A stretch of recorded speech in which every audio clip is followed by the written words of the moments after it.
Please take a moment to celebrate and honor this ancestral Ho-Chunk land and the sacred lands of all Indigenous peoples.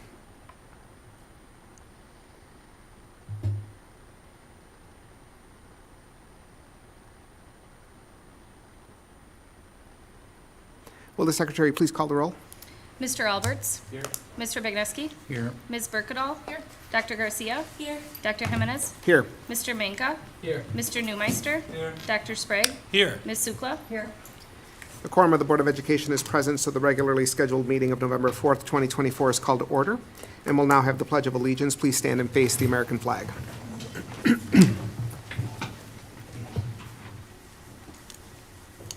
I pledge allegiance to the flag of the United States of America and to the republic for which it stands, one nation, under God, indivisible, with liberty and justice for all.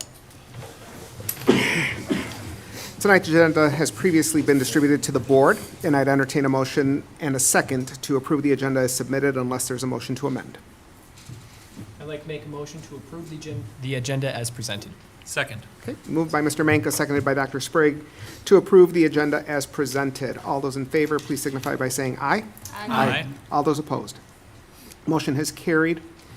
Moving on to public speakers, we do not have anyone registered to speak, and so we'll move on to the next item on our agenda, which is the closed session.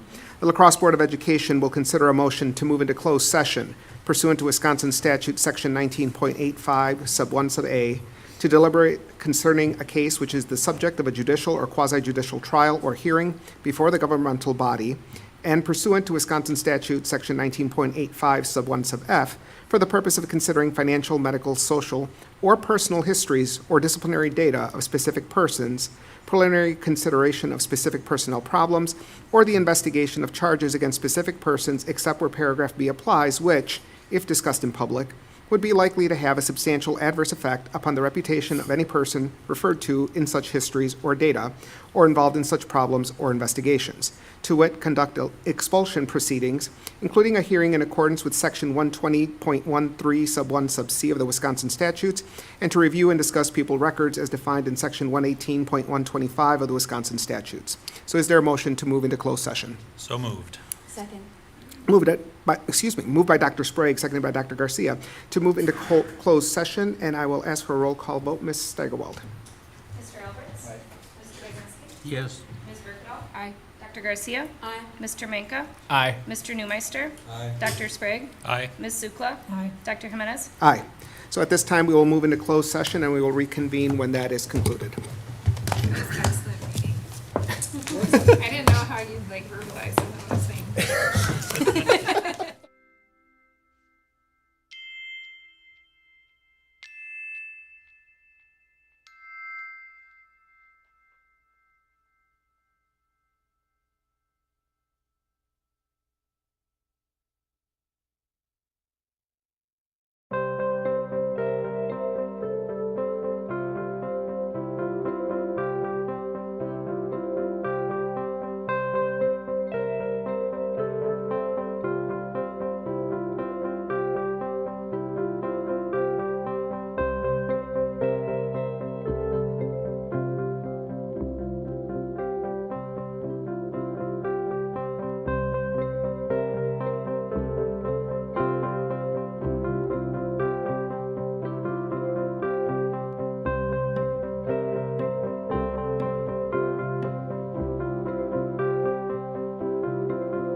Just to verify, I don't know that we need to reconvene in open session since there's nothing to report. We would still need to reconvene, Vote? A vote, or, yes. Just a voice vote. That's- Or, like, not a roll call vote. yeah, just a, downstairs, but we should actually do a vote to reconvene in open session in open Yes. session. Yes. So, okay. All right, I think we're all here, so Dr. Engel? he's having a conversation, but I think we Okay, can, so we you're can good with that. proceed, Okay. yeah. Yep. I move Uh, to reconvene are you gonna do that? Go ahead. I move to reconvene in open session for possible action on items discussed in closed session. We'll just say to reconvene in open session, there's nothing to report out from the closed session. So we're just moving to reconvene in open session. Second. Okay. So moved by Ms. Birkendahl, seconded by Dr. Sprague to reconvene in open session. All those in favor, please signify by saying aye. Aye. All those opposed. Motion has carried, and we'll move on to referendum update and outreach. So this is our last one before tomorrow's election. Is there anything that we want to discuss or bring up this evening regarding referendum update and outreach? So what will the agenda item be in subsequent meetings, whatever the outcome is? Well, we'll have one more of referendum update and outreach at our next meeting to discuss the election results, and then I don't know what past that we will need.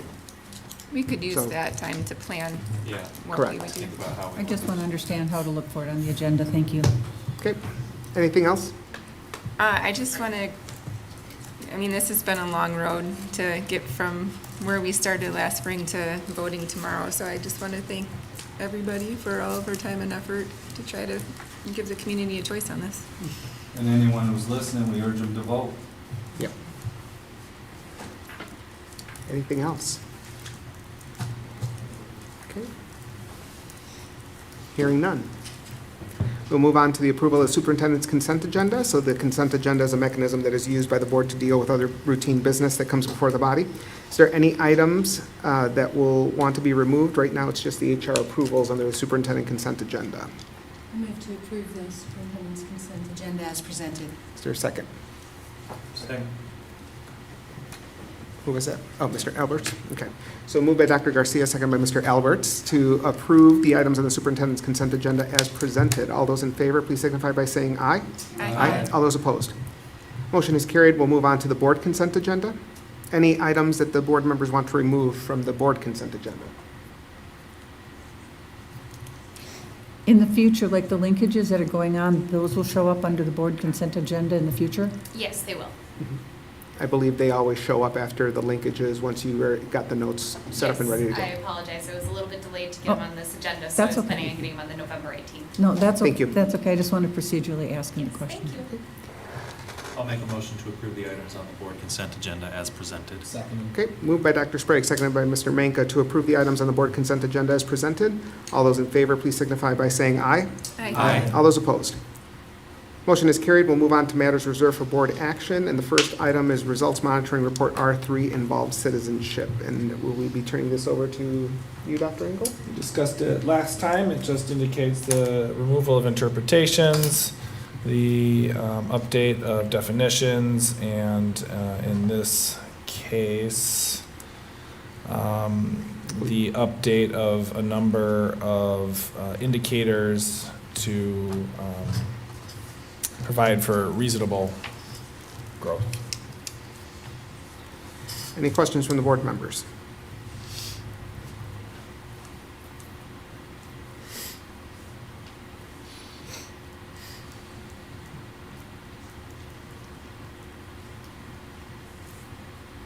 Hearing none? Okay. Then I'll take a motion to approve the recommended changes to Results R3 Involved Citizenship Monitoring Report. Is there a motion? Move to approve. Is there a second? Second. Okay, moved by Mr. Newmeister, seconded by Mr. Manka, to approve the recommended changes to Results R3 Involved Citizenship Monitoring Report. All those in favor, please signify by saying aye. Aye. All those opposed. Motion is carried. We'll move on to the next item, Operational Expectation Monitoring Report, OE7, Asset Protection. And I believe this one has very few changes. Is that correct? That's correct. It's just removal of interpretations, changes of definitions, no changes to any indicators. Any questions from the board members?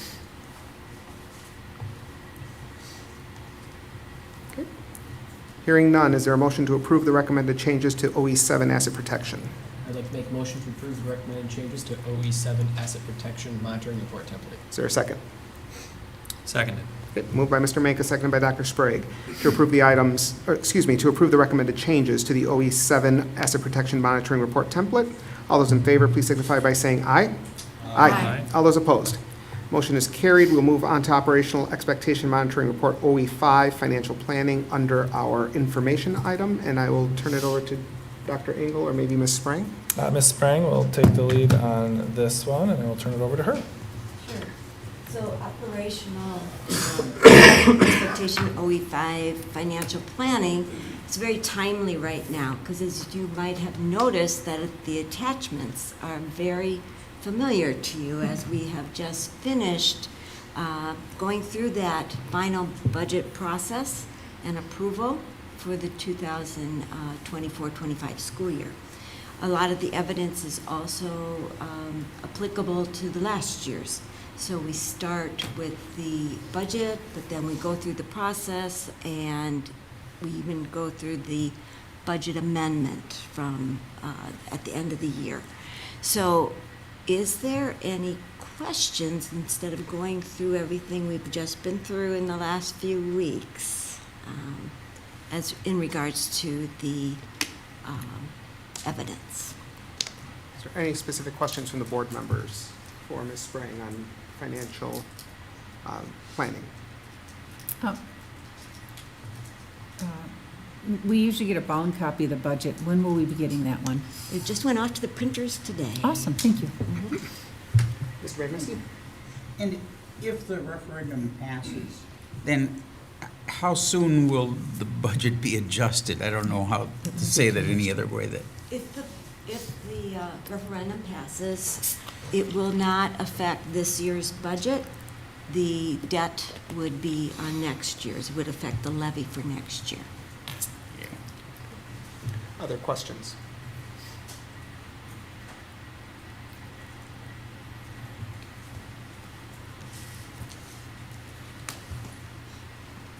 Hearing none. Then at this point, again, a reminder, we will be voting on this item at our next meeting, but hearing not a lot of questions, it seems like we'll probably vote that we are in compliance at that point in time. So unless I'm hearing something different, it seems like the vote would be in that regard, so.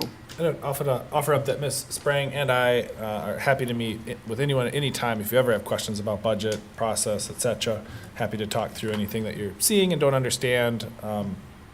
So just throw that out there between now and 2 weeks from now. Sounds great.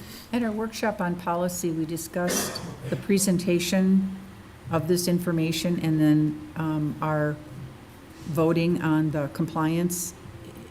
Will that be happening? I mean, that was a discussion. Is that something that the board is going to look at doing, or is that not going to happen? Or because it feels weird, like we get all the information and then we sit on it for 2 weeks and then we talk about it again in 2 weeks. So I'm just wondering if that process will continue or if we could just streamline that into one evening. We can stream that into one evening at this point. This is where we're at, but I'm happy to do that. It might be a good time to do that would be start of this new calendar year, so starting in January. We'll try to combine everything into Yes. one. Yeah, I think that would work well, because then December finalizes the monitoring reports that then are included within the superintendent's evaluation. Mm-hmm. If that'd be all right. Yeah. Hearing nothing? Then we'll move on to 2.1, academic performance, and I'll turn that over to Dr. Engel or Mr. Fimright. Just as a reminder, for our results policies, we try and present the elements of them that are relevant in a timely fashion. You know, for the operational expectations, we present it all together at one time. For the results policies, we break it up so that the school board gets the information right after we get the information from the state or when it's collected during the school year. So for this one, it's R2.1. It's right after the state has released the test scores for us to the school year or to the school district based on the tests that were taken last spring. And I will turn it over to Mr. Fimright to talk through R2.1. So in monitoring 2.1, the school board highlights the importance of academic literacy and expects students to demonstrate consistent progress in English language arts, or ELA, math, science, and social studies as measured by the state and national assessments. The district uses a range of metrics, including standardized tests like Wisconsin Forward, Pre-ACT Secure, and the ACT to track this progress. These assessments are aligned with the Wisconsin state standards, offering a comprehensive view of student growth that goes beyond traditional grading. Recent data shows that students in 3rd through 11th grade made reasonable progress in ELA, or English Language Arts, and math with the scores on the Wisconsin Forward, Pre-ACT, and the Pre-ACT Secure and ACT, indicating steady improvement towards grade level benchmark. In science, assessed in 4th grade, 8th grade, 9th grade, 10th grade, and 11th grade, students also demonstrate solid progress, meeting key benchmarks for these prospective grade levels. Social studies conducted in 8th grade and 10th grade, and this is assessed through the Wisconsin Forward exam, showed consistent performance with 2023 scores reflecting 1% decrease over last year. We recognize that there are some reference groups that have room for improvement, and we are confident that through our continuous improvement plans, targeted interventions, attendance and equality plans, and the implementation of new evidence-based reading and math curricula, we will have ongoing progress towards these goals. It's also important to consider recent changes in the tests that may impact year-to-year comparisons. This year, the new cut scores were introduced for Wisconsin Forward exam, and the assessment data reflects a different group as well each year.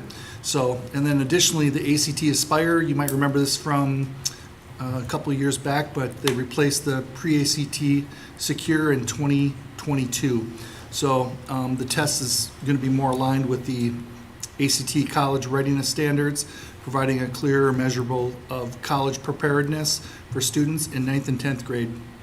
As we kind of go forward, we'll get more data in that. While these changes may affect direct comparisons with the previous year, they are expected to result in much more reliable data for assessing student growth in the future. So in summary, this monitoring report demonstrates steady progress in English language arts, math, science, and remain consistent in social studies, supporting the district's commitment to academic success for students.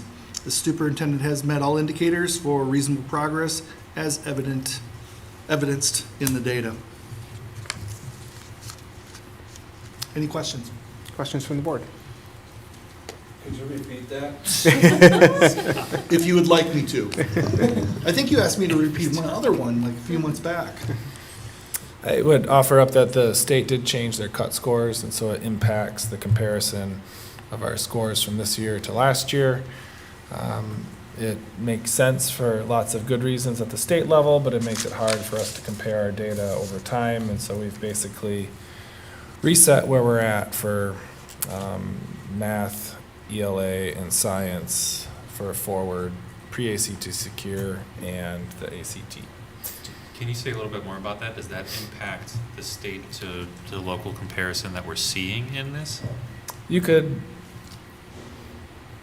The state to local comparison will always be valid to a certain extent, so gaps between one and like prior years and this year could still theoretically be comparable. There's some question. But in terms of the presentation of the data here, the change in the state's cut scores did not substantially increase their percentage while our data stayed the same? Correct. So we're still comparing apples to apples? Yes. Okay. Yeah, exactly. Yes, good point. They all kept pace or improved. So that's nice. We don't have to argue about that. We've had to in the past. Yeah. It is good.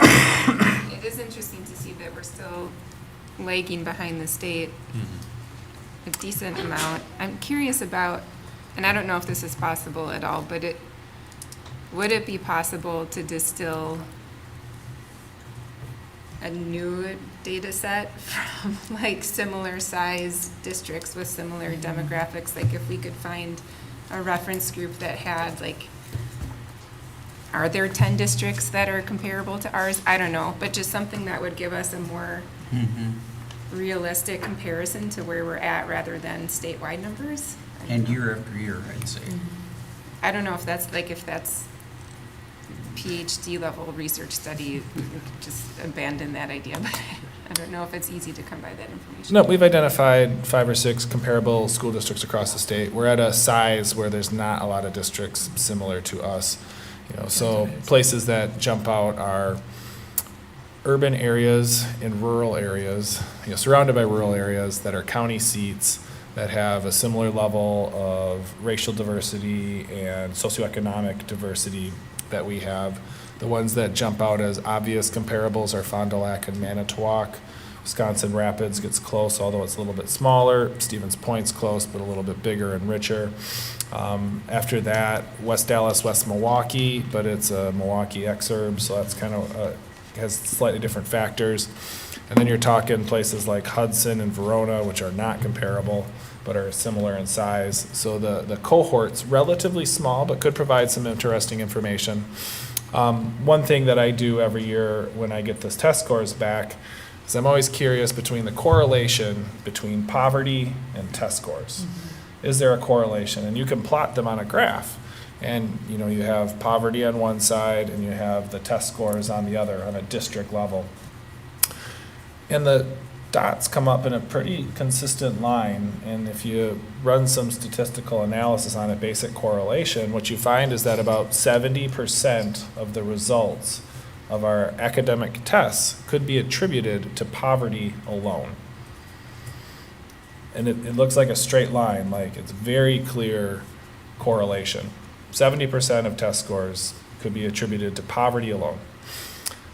And we have a higher than average poverty. The state average is about 35%, and we're at 52%. And so with that strong correlation, what we find is that we're typically below the state average in terms of academic achievement because we're typically above the state average in poverty. And as we look at the research and other things, there's ways to move the needle, and there's a couple of outliers. There's maybe 4 or 5 school districts that have broken that trend in the entire state of 432, but it is not many. And so on scale across the district, it's rare once you get to our size for people to break away from that trend because there's just so many students involved. It doesn't mean we won't continue to try and be that outlier. That's absolutely our goal. But there is some inertia we're working with that, we would be very different from other school districts if something shifted that was different. Mr. Bednarski had a question. Well, could you give me an example of something that we do to help that particular group, additional assessment, additional assistance of some kind? It is, we could be here all night talking about all the things that we do in excess for our students that need it the most, and I'll talk about some. So we have lower student to staff ratios in our schools that have higher needs. So a class size at one of our schools that has lower poverty might be 1 to 18, kind of our target, but at a higher needs school, it might be 1 to 10, at the earliest level, so lots more one-on-one attention available. We have more TAs, both regular ed and special education, at our higher need schools. We have greater site assistance dollars allocated to schools with higher levels of poverty, so there's more funds available for professional development, for staff time. We have more special education teachers at schools that have higher needs and special education TAs to support those students. We have specific staff that work with schools specifically at kind of like almost an administrative level, but not quite, that are assigned to schools that have higher needs to help coordinate staff along the right lines. We have more administrator time, principal time at those schools, or deans to support our higher need schools so that they can address behavioral issues which are more common for students that have more substantial needs. Just as far as that one point there. Yeah. In terms of behavioral issues that might come to your table through the principal or whatever, have we recognized that? And one kid in a class of 15, no matter what the class size is, can really handicap the education of the rest of the students. So Yeah, definitely the case, and we want that student to have access to general curriculum and the regular classroom. So those positive role models that allow a student Yeah. to you get it, right? Understand what right looks like and to do And better. that's why more TAs and stuff like that. right? Exactly. We want to keep kids in the classroom. We don't want to exclude them. We don't want to put them in isolation rooms and those sorts of things. We also have community schools at our two schools that have the most needs, so additional resources to help the whole community and provide resources for those students. We have social workers that specifically support the neighborhoods where those schools are located, Huber, Hinchin, and Shumullen. And it goes on and on Well, and on. I mean, with that in mind, do we have people tracking that data, saying, hey, listen, this is what we did last year, and look at that, the scores went up? Or we did that, and the scores still are the same, so we need to do things differently. And I don't have the answer for that. It's a struggle, but I'm suggesting that we gotta turn that dirt over to find the right solution.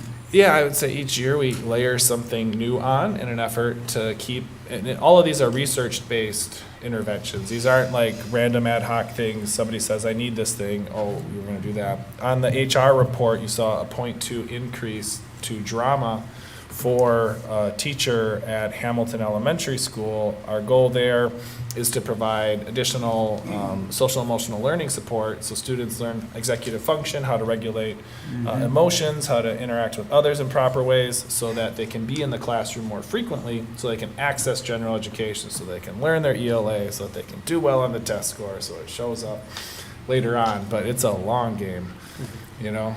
And we get the Fund 80 report every year. That's part of the results and operational monitoring. And we approved an early childhood coordinator, We which continue to is look at meant root cause. Ms. to Sukla? Yeah, my adjust. question is going to be similar to Mr. Bagneski's. So you look at correlation between poverty and the scores, but how does the resources that we put in as a school district, I know we spend more per student than perhaps like on Alaska or Holman, but we have a very different kind of population, and so compared to other districts that are dealing with similar poverty levels as us, the question is, to provide those supports, we have to have resources. And so how much are we spending per student compared to other districts that have similar poverty levels, I guess is my question. Yeah, so if we look at our per pupil revenue limit as like a kind of holistic understanding of resources available to our school district, we're a little above the state average in terms of per pupil allocations, and that's thanks to the referendums that our community has supported, every 5 years here. We're very lucky to have those assets available to us. They are not substantially, materially different than the resources available to our neighbors that have fewer challenges, especially with recent referenda passed. So that there is a difference here in terms of local voter approved funding, and I should go on, it's probably more than I'm making it out to be. We get more Title I funding, right, than other school districts because we have more poverty. We have more special education services, but then we receive some reimbursement for that at a higher rate than some other places. That's you're paying $1 to get 30 cents back. It's not a great deal.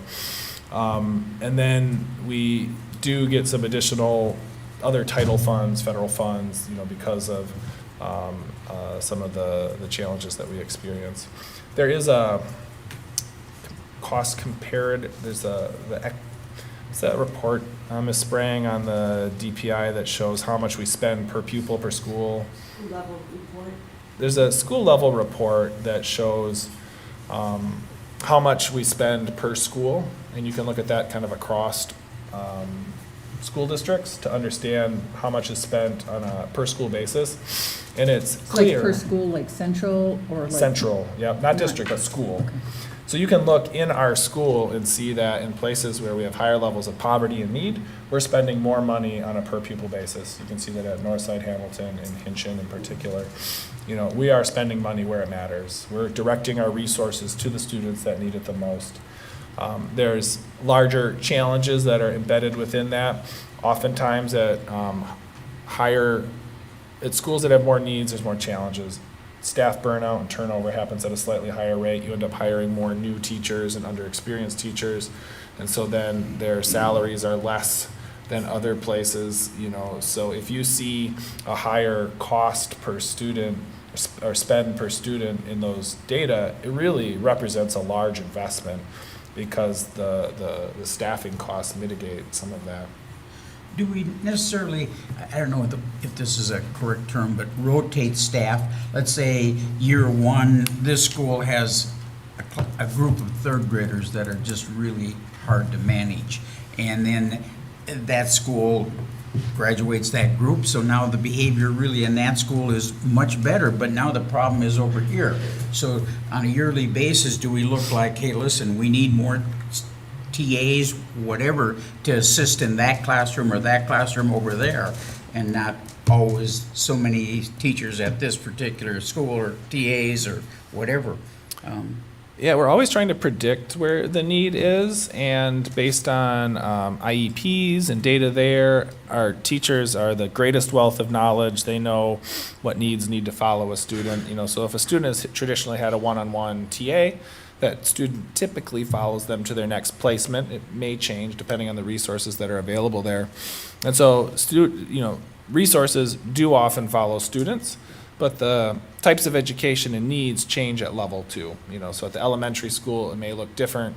At the middle school, they might need more resources at the middle school, maybe instead of less because of the way we educate in those environments.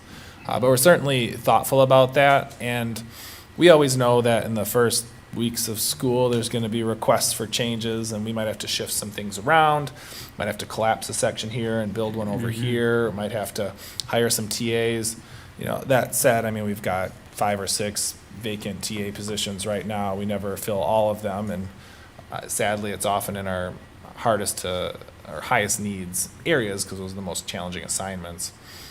We've implemented a bonus this last couple years at Northside Elementary to attract special education teachers because it was so hard to find folks who wanted to fill that role. And it led to some stability and some quality folks coming in. We also had a special education expert in that building just to help coordinate their efforts. It's really made a significant difference. With limited funds, we're contemplating whether or not we can continue that activity or to expand it to other places where we would know it would be a benefit to students as well. And also, what about the other staff that are working in those sorts of environments? We had been flagged by the federal government for some needs in that school, and so it really was our justification for investing an extraordinary amount of funds into that program, and it's done its job. You know, the impacts we won't see for years. You know, but that's a good example that I was looking at. I was just curious about, Dr. Engel, what have you specifically or the administration done to look at those few examples of places that have broken the correlation and learn those lessons? In particular, if there are interventions or practices that have not required a significant reallocation or investment of funds, but like what are they doing that is working? Yeah, so the places that have moved the needle that look like us to a certain extent, right? They've done 2 things, from what I can tell, based on my conversations with them. One, they implemented the science of reading, almost with a myopic focus, almost to the exclusion of other things. They didn't worry about math, didn't worry about social studies, didn't worry about science. They just really focused on the science of reading and felt like the gains would come in those other subjects as well. And by and large, they have. Math has tracked with reading without an excessive focus on math. So confidence in reading and an investment in reading has made a difference. The science of reading, something that we have implemented for 3-4 years now, extensively, well before the state mandated it. The second thing that they did was the science of reading is a curriculum. It's not actually teaching the instructional practices, so it's the curriculum that you actually use. The other thing they focused on is high quality instruction. Really designing great lessons, using the strategies that have the highest impact, and lots of monitoring and support and coaching for that. So it's kind of an all hands on deck effort to really focus on reading instruction at the earliest levels, and then high quality instructional practices to deliver that to kids. They've invested in extra prep for those teachers, extra support in the classrooms. Their principals have been highly trained and in classrooms providing feedback. Not everybody loves feedback, so they have coaches that are peers to be alongside. Their PLCs are strong. These are all things we're working towards. But they have been successful primarily in slightly smaller locations with fewer elementary schools, fewer middle schools, fewer high schools. They've all been in one high school, one middle school districts with, not 9 elementary schools and 4 charters, but, fewer entities. And so their level of difficulty may be a little bit less than ours. But it's the roadmap we have to look at. Great curriculum, high quality instruction. It sounds like we have an opportunity to be a district that takes that challenge of strengthening our PLCs, providing the peer mentorship, the professional development opportunities to encourage the staff we do have to turn them all into great teachers, and to be the one of our size and with our demographics and our challenges that attend upon those to break that correlation. Absolutely. I would add, actually, I think what you're working on, I think would be a great workshop topic for us. We had a linkage today, and we heard from them, what we hear from almost every linkage is how do you, as a teacher, develop robust, really strong lessons when you're trying to manage difficult behaviors and keep yourself and your other students safe in the classroom? Absolutely. And how do you, and I think we as a board have to talk about that because something has to change. And what is that change? And it's probably going to be resources or some different use of resources. And I think that's a good conversation for this policy board to get into at some point. I think Tony Robbins said, if you do what you've always done, you'll get what you always get. And so we've always been seeking ways to change in public education, and we keep adding supports and layering on things to help break the cycle and what we're seeing. And our teachers are doing an amazing job every single day with the resources that they have available to them. No doubt. And so what would it look like to reimagine what that looks like to do what we're talking about in terms of high quality instruction, the time to deliver that? I was helping out in a kindergarten classroom last week and had a kid in my lap, and we're trying to do our phonics, and we're doing this activity where you sound out letters, k, ah, oh, like whatever it is. Well, he wasn't ever sounding it out, and by the time we kind of got where we needed to be, we were already moving on to the next thing. Teacher didn't have the time to focus one-on-one with that student. I was fortunately able to get him halfway down the path, but couldn't close the deal, so to speak, in terms of verbalizing that. He was there, he was present, which was better than might have been the other case. But, it's a tough environment, even with 12, 13 kids, let alone 18 or 20, to get through all of that stuff and provide the one-on-one attention our students deserve. And so it's for just... the higher grades, it's closer to 25. Well, exactly, yep. And then the other concern at the linkage was, it was the saddest linkage I've been at in regard to teachers, I'm going to say, crying for help. The other one besides the behavior issue was the issue in terms of 4K to kindergarten, in terms of the correct, screening of those students and so on. It just was not working out well. I don't want to go any further than that. That's something where I hope our birth to 3 programs will be able to really move the needle up. But again, these are gains realized over time, and that's what makes it really difficult. Right. I'll just visually show this, but on the WISE- Public portal, this is a graph that shows all of our schools and then the relative funding for each of them based on our school level reporting. And you can't see the detail from where you're at, but it breaks it out by state funding, local funding, federal grants, etc. And so you can see, if you dive into this, and I'll share this link with you tomorrow, just the differences in how we fund various sites, and it's all based on need. And my point in this was, those are good, but 1 year it might be needed here, and 3 years later it might be needed over here. And I don't know how you establish that except, talk to people or whatever, but the rotating staff, and I don't know how that looks or whatever, but maybe this year we need more staff to help with this particular section of students, and next year we don't. Oh, totally. And our principals are super adept at that. You know, they see the whole picture, they're on the balcony, they're helping direct resources where they need to be. Our building leadership teams that all of our buildings have help identify those needs as well. And, you know, if there's a second grade cohort that's coming through that's really been a struggle, you know, all of those teachers are talking, you know, and trying to create the best situation, just like has happened in schools forever. Any final questions?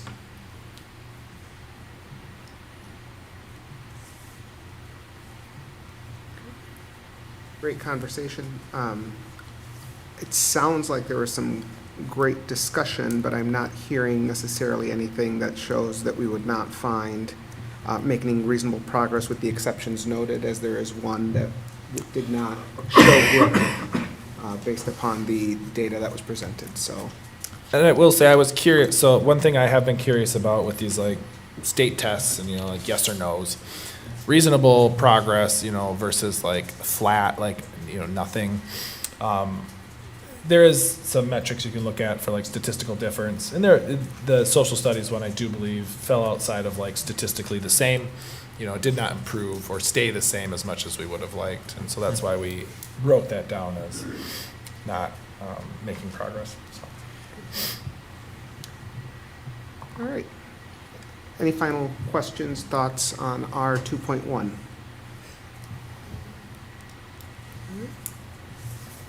Hearing none, then I'll turn it over to the announcements portion, the communications from our student representatives, and I'll turn over to Ms. Burrell first. Well, since I've been here since the 7th, yeah, I missed the last regular meeting, so there's some stuff to go over. I mean, we did have the art game, which is obviously a great way for students to like get involved. Even if like you're not into like the sports, like obviously like the bands collaborating and stuff, that was great. Last week there was also the Halloween, like there was a Spirit Week and dance, which is also obviously really great for student involvement. I don't know if there was like a ton of people that came to the dance, but because I was only at the dance for like the first hour, so there could have been more people that showed up after I left, but there was a decent amount that came like when I was there, and I assume there's probably more that showed up after trick-or-treating was done. There was also, on Thursday the 24th of October, there was a Femme Club protest that made the news, so I'd say that's always great to see students like getting involved like politically, showing their voice that way, and demonstrating they want to make a positive impact on the community. But something I would just like to take a couple minutes to talk about, because it's something that I received a lot of student feedback on, was the incident that happened on the 25th, which I'm assuming we all know about. I had 18 people in total from all grades who gave me feedback on this, so I would like to just discuss what they said. I would first like to say that I was not there that day. I was traveling to Cedar Rapids, Iowa for a debate tournament, so I just heard about this around noon. Yeah, I mean, it wasn't something that affected me personally, but yeah. So most of the people that I spoke with, or I received messaging from, said that they heard somewhere between second and fourth hour, either from their teachers or from essentially student gossip. And a lot of people shared with me a belief that the lack of information provided to the students, like the lack of like direct information, contributed to the spread of rumors that day, which I won't go into detail, but they did not contribute to like students feeling safe in the school that day. And every single one of the 18 respondents mentioned that they wish the school like would have done something to provide better information quicker as to what was going on in the school, so they didn't have to find out secondhand. A lot of people also expressed a belief that some sort of like hold or lockdown would have gone into place, despite the email the school sent out on Sunday the 29th explaining why like nothing of that sort happened. But so yeah, I would say that like just students wish that the school had communicated better as to what was going on, so that like this type of anxiety would not have arisen in the school. Perfect. Thank you. Yeah. Anything else, Ms. Burrell? No, I mean, we have the pre-ACT this Friday, but that's not like something a lot of people are looking forward to, I'd say. So. Sounds good. Mr. Olson? Polytechnic has been chugging along. Notably, today, downtown, there was the Governor Tim Walz, for sure. I heard that possibly J.D. Vance was also in town. Yep. Don't know that one for sure, but Tim Walz was downtown. We got to see some of that. Everyone took a 30-second break to wave to him from our windows as he passed by. Maybe he saw us. I don't know if he was in any of the 12 cars that passed, but it was pretty cool. In other news, our Halloween or post-Halloween blood drive that was hosted last Friday was good. It was a bountiful but demure 20 units. Students dressed up. They had fun blood packet drinks. Somebody found like little blood packets off of Amazon and filled it up with red Gatorade. That was me. Yeah, it was pretty Good on fun. 45% of the donors were first-time donors, which the Red Cross is always looking to recruit more of. So go us, that was fun. And Showcase is nearing. Showcase happens 3 times a year. We have our pre-showcase on Thursday. I highly encourage any of you to either stop in on the pre-showcase or attend one of the 2 showcases that occurred later. Sorry, I do not know the exact dates or time. That is a 6th through 11th graders will be presenting their normal projects, and then 12th graders will be presenting the progress they've made on their senior capstone project. And that's all I have. Thank you very much. Ms. Nelson? Yeah, things at Logan are going pretty well. We're moving into that time of the year where winter activities are going to start with sports and then some music stuff. You know, jazz band is starting tomorrow, so I get to be at school at 7 to play my saxophone, which is Ouch. yeah. It's the best. It's the best. Yeah. But yeah, sports have been going well. Our football team is still going strong, so that's good. And we just had, I think, one of our cross-country team members go to state and do pretty well, so I think that was something that a lot of people in school are proud of. We also just had iFeed this past weekend, which was quite a successful event. We had a bunch of different separate food drives with like all the different schools. So we had like the one at Art Game with Central, so we raised food from that. There was Trick or Can from a bunch of different schools. And then we also had, just the whole like donation event at Logan. So I think we raised about 10,000 items through like all of the different food drives. That was quite good to see. I think nobody thought it was going to be that much, so that was good to see. But then we're also, just another school thing, we're going to be having our, I think, bi-yearly Veterans Day assembly next Monday, so that's always just an impactful event and should be quite nice. Wonderful. Thank you very much. Anybody remember who won that game? I believe I do. No. Keep it to yourself. Yeah. We'll turn it over to Ms. Burkett-All for the La Crosse Public Education Foundation update. Thank you. The grant deadline is today, so if anyone's listening and wants a grant, get it submitted by midnight. They'll be announcing awards in early December. And then save the date for the grant award luncheon. It is coming up on January 17th. It gives anyone who wants to attend an opportunity to learn more about who received grants, and there's some special award recognitions during the luncheon, and it's a really nice event. So January 17th for lunch. That's it. All right, thank you. The only announcement I have, we kind of discussed during the referendum update, is just making sure people do get out to vote tomorrow. It is a big day, it's an important day, and looking forward to Wednesday, where maybe we won't have as many political ads or text messages coming at us, and we can return to normal life. But again, please get out and vote tomorrow, and then I'll turn it over to Dr. Engel. November 11th through 15th is National School Psychology Week. Our school psychologists do an amazing job with our students, identifying needs and disabilities and working with teams to create safe, supportive environments. So I just want to recognize them.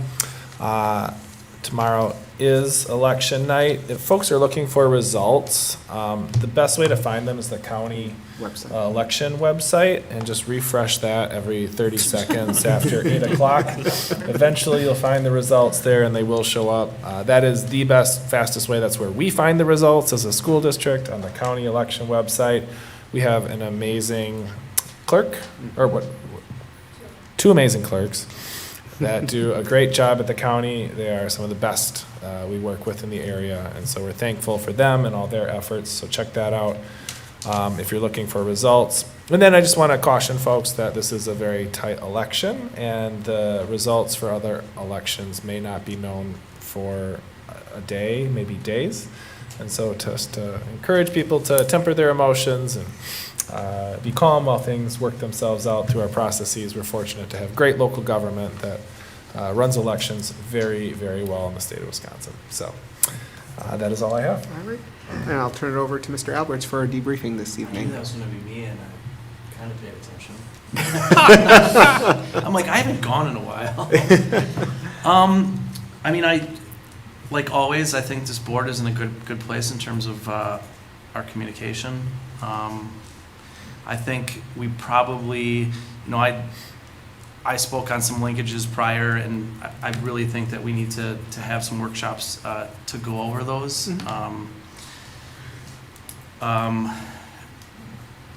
So putting those into the agendas coming up I think are really important.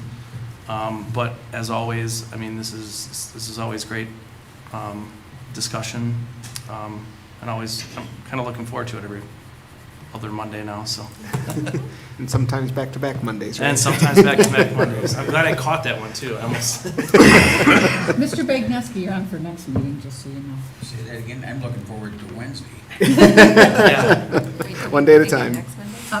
If I might, I just want to thank Ms. Burrell for speaking so professionally and forthright. I appreciate the 18 students that spoke out, and I appreciate you sharing that information with us. It's a sensitive, difficult subject, but you handled it beautifully. Thank you. Absolutely. All right. If there is nothing else, then we are adjourned. Thank you, everybody.